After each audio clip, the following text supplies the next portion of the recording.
समाज लक्ष्मी नारायण जी हमारी पार्टी के वरिष्ठ नेता हैं, लेकिन ये उनका निजी विचार है। पार्टी का इसमें ऐसा मत नहीं है। हम लोग सब एनडीए के साथी हैं। राष्ट्रीय लोकदल हो, चाहे निषाद पार्टी हो, चाहे अपना दल हो, और हमारे ओम प्रकाश राजभर जी की पार्टी सुहेलदेव समाजवादी पार्टी, राष्ट्रीय लोकदल, हम एक एनडीए का हिस्सा है और हम गठबंधन धर्म ठीक से निभाना जानते हैं, निर्वहन करेंगे। इस प्रकार से संविधान, आरक्षण और संवैधानिक संस्थाओं को जिस प्रकार से लक्षित करके, टारगेट करके विपक्षी दल एक एजेंडा सेट करने का काम कर रहे हैं, तो निश्चित रूप से देश के संवैधानिक संस्थाओं के लिए एक बड़ी चुनौती है। देश में आपातकाल लगाकर देश की संवैधानिक संस्थाओं को नष्ट करने की प्रयास करने वाली कांग्रेस पार्टी और समाजवादी पार्टी ने जिस प्रकार से अराजकता और गुंडाराज को स्थापित करने का काम किया है, वो हम सबके सामने है।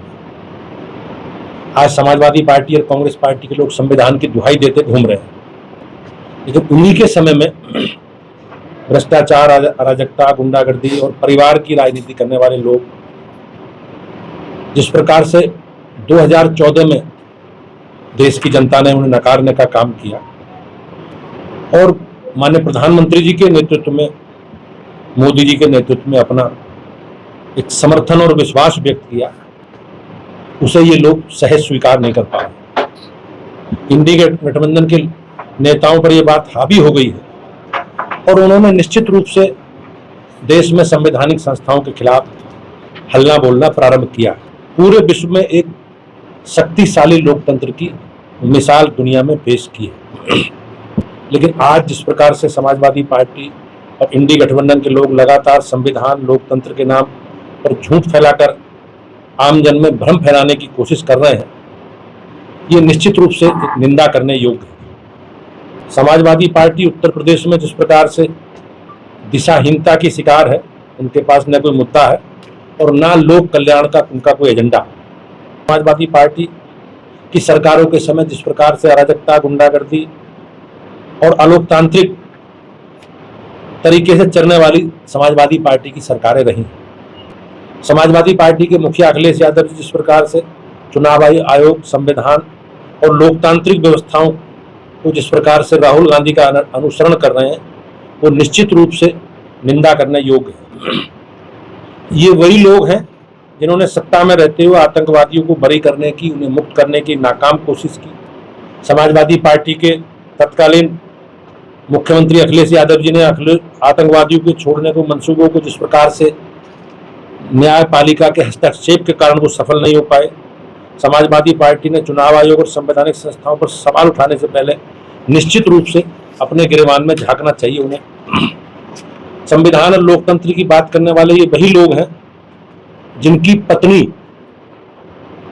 2012 में मैनपुरी लोकसभा क्षेत्र से निर्विरोध सांसद का चुनाव जीती थी या निर्विरोध निर्वाचित की गई थी। ये निश्चित रूप से जिस प्रकार से उन्होंने लोगों को डराकर, धमकाकर किसी को नामांकन नहीं भरने दिया गया था, ये उसका एक प्रमाण है।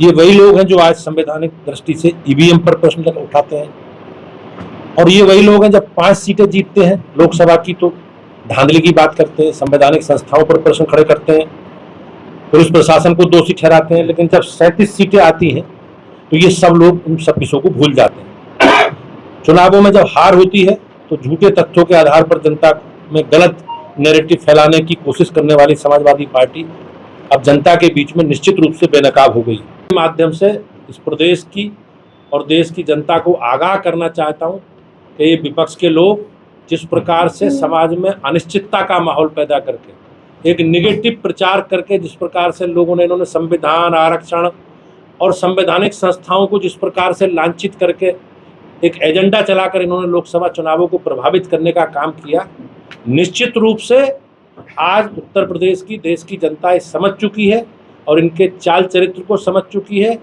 और जिस प्रकार से ये लोग आज संवैधानिक संस्थाओं के विरोध में काम करके प्रदेश भर में, देश भर में एक अनिश्चितता का माहौल पैदा करना चाहते हैं, वो निश्चित रूप से देश की जनता, प्रदेश की जनता समझ चुकी है और इनके चरित्र के बारे में ये सब चीज़ें जग जाहिर हैं कि किस प्रकार से इन्होंने संवैधानिक संस्थाओं का दुरुपयोग किया, किस प्रकार से अराजकता के माध्यम से चुनाव को प्रभावित किया, किस प्रकार से बूथ लूटे जाते थे, ये सब जग जाहिर है। 2012 से के बाद 11 लोकसभा के वो विधानसभाओं के चुनावों के परिणामों का आंकड़े मेरे पास है।